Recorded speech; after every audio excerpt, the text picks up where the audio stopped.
Зошто манипулираат властите? Што ќе поевтини кога цените се крајно набилдани? Граѓаните револтирани прашуваат како после астрономските покачувања државата излегува со некакви мерки кои нема ниту да се осетат. Откако млечните производи и месото поскапеа за 40%, сега ќе се намалуваат цените за 10%, па ќе се замрзнуваат. Крајно апсурдно, велат потрошувачите. Ви сменили ако се смрзнат цените на некои продукти од понеделник? Што дека ќе се смрзнат?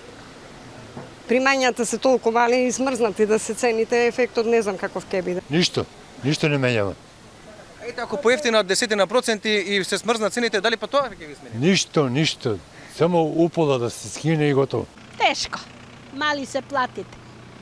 Мали. И да поевтини, тоа е. Нема. Платите треба се качат. Ја не знам што се случува со Македонија. Никогаш не било овака. Едноставно си работи кој како сака. Да поевтини тешко, али да се преживее. Додека да ги замрзнат цените, па ќе ги покачат до тогаш. Што направиле? Ништо. Рекоа со рок. Така? А после рокот ќе видиме. Тежок живот, скап живот. Не било вака порано, не беше вака порано, ама тоа е.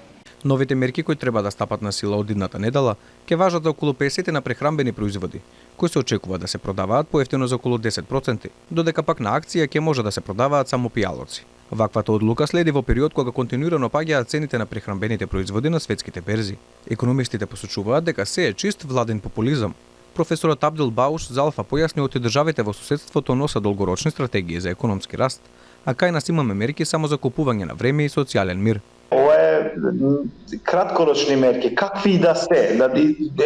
Ти овие нема да го дадат резултатот, но еве и да речеме дека го дават резултатот, тие се краткорочни мерки и мерки кои директно влијаат врз пазар. Двоцифрената инфлација во земјава трае скоро 2 години. Во периодот на кризата граѓаните најмногу беа погодени од трошоците за храна, поради што државата во неколку наврати ги одмрзнуваше па ги замрзнуваше цените на основните производи.